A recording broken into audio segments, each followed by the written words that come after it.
Good morning class. हमारा 9th lesson चल रहा है। इसका 5th क्वेश्चन है हमारा। मुगल साम्राज्य के प्रांतीय प्रशासन के मुख्य अभिलक्षणों की चर्चा कीजिए। केंद्र किस प्रकार से प्रांतों पर नियंत्रण रखता था। प्रशासन की सुविधा के लिए मुगल साम्राज्य को प्रांतों में बांटा गया था। प्रांतीय शासन का मुखिया गवर्नर होता था और जो अपनी रिपोर्ट सीधे बादशाह को भेजता था। सरकार प्रत्येक सूबा कई सरकारों में बटा हुआ था और सरकार की सीमाएं प्राय फौजदारों के अधीन आने वाले अक्षेत्रों की सीमाओं से मेल खाती थी। इन प्रदेशों में फौजदारों को विशाल घुड़सवार सेना तथा तोपोचियों के साथ रखा जाता था।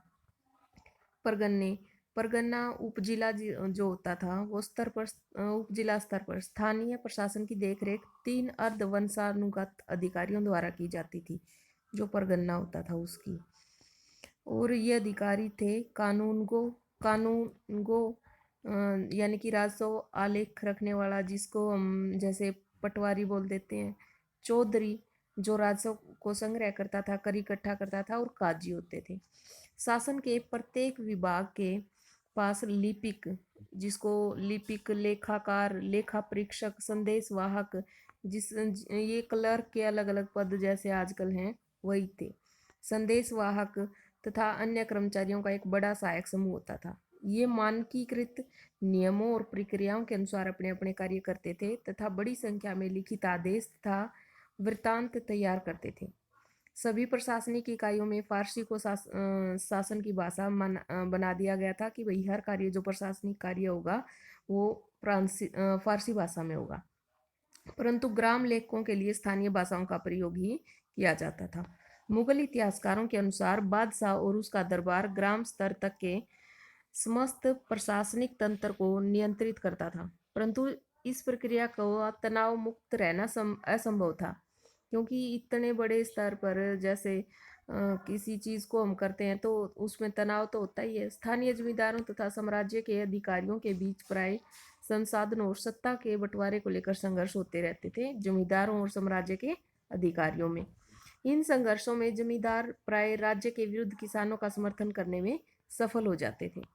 अभिजात वर्ग का महत्व।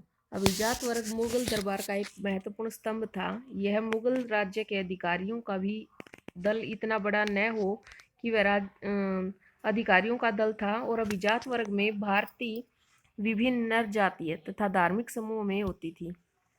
इस बात का ध्यान रखा जाता था कि कोई भी दल इतना बड़ा न हो कि वो राजा को ही चुनौती दे सके।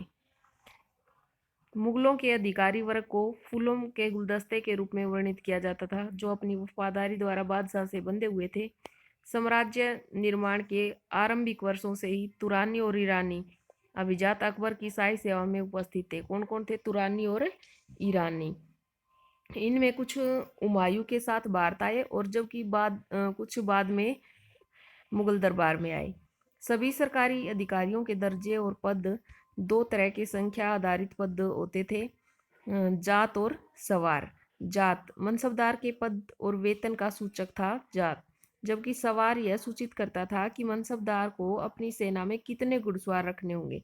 17वीं शताब्दी में 1000 या उससे ऊपर जात वाले मनसबदार उमरा कहलाते थे। जिसके पास 1000 या उससे ज़्यादा घुड़सवार होते थे वो जो मनसबदार होते थे वो उमरा कहलाते थे। नेक्स्ट 6th क्वेश्चन में पूछा गया है कि उदाहरण सहित मुगल इतिहासों के विभिन्न अभिलक्षणों की चर्चा कीजिए। मुगल इतिहासों के विभिन्न अभिलक्षणों का वर्णन इस प्रकार है। एक सबसे पहला है दरबारी लेखक। मुगल इतिहास जिन्हें इतिवृत्त भी कहा जाता है, मुगल दरबारियों द्वारा लिखे गए थे और इनमें संबंधित बादशाह के समय का लेखा जोखा दिया जाता था, और इसके अतिरिक्त उपमहाद्वीप के अन्य क्षेत्रों में भी बहुत सी जानकारियां दी गई थी। कालक्रम अनुसार घटनाएं।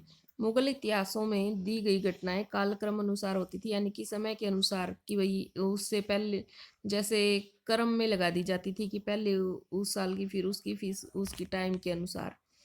ये एक और मुगल राज्य की संस्थाओं की जानकारी देते थे, तो दूसरी ओर उन उद्देश्यों को भी प्रकाश में डालते थे जिन्हें मुगल शासक अपने क्षेत्र में लागू करना चाहते थे, कि भाई ये प्रणाली किस उद्देश्य से लागू करना चाहते हैं। इस प्रकार ये इतिवृत्त हमें इस बात की झलक देते हैं कि शाही विचारधाराएं किस प्रकार रची और प्रचारित की जाती थी। रंगीन चित्र।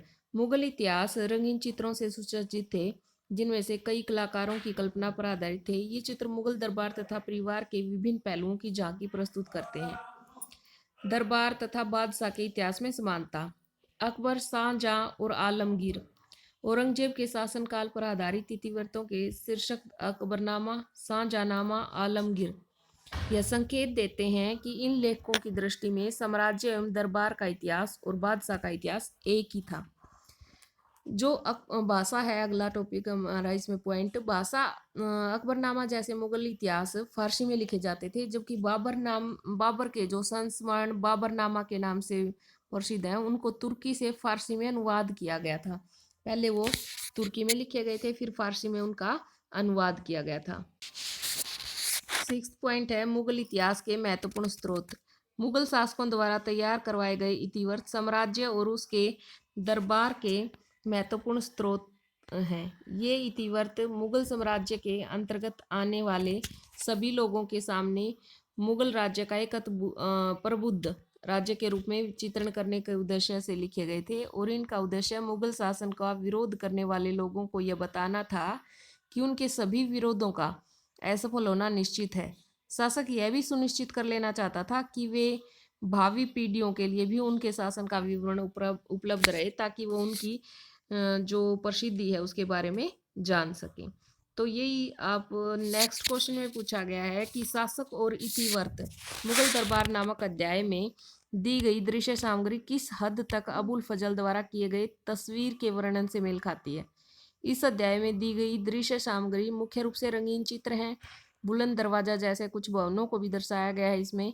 यह दृश्य सामग्री अबुल फजल द्वारा किए गए तस्वीर के वर्णन से काफ़ी सीमा तक मेल खाती है कि भाई जिस प्रकार वर्णन किया गया उसी तरह की वो चित्रकारी बनाई जाती थी। ये चित्र दर्शाई गई चीज़ों का सटीक चित्रण है। ये मुगल बादशाह की चित्रकला तथा वास्तुकला में गहरी रुचि को भी व्यक्त करते हैं, और उन्होंने इस कला को प्रोत्साहन देने के लिए हर संभव प्रयास किया। इस कार्य के लिए उन्होंने शाही कार्यशाला स्थापित की हुई थी, और दिए गए चित्रों को देखकर ये कहा जा सकता है कि उस समय सर्वाधिक उत्कृष्ट कलाकार उपलब्ध थे। उनकी जो कृतियां थी उनको उन यूरोपीय चित्रकारों की अनुपम कलाकृति के समक्ष रखा जा सकता था, जिन्होंने विश्व में अत्यधिक ख्याति प्राप्त कर ली थी। चित्रों के सजीव रंग चित्र को इतना सजीव कर देते थे कि ऐसा लगता है उनमें चित्रित व्यक्ति बोल रहे हैं। ऐसा सजीव चित्रण उन चित्रों का चित्रकारों द्वारा बनाया जाता था। सो स्टूडेंट्स, ये तीनों क्वेश्चन आपको लर्न भी करने हैं और राइट भी करने हैं। Thank you, have a nice day.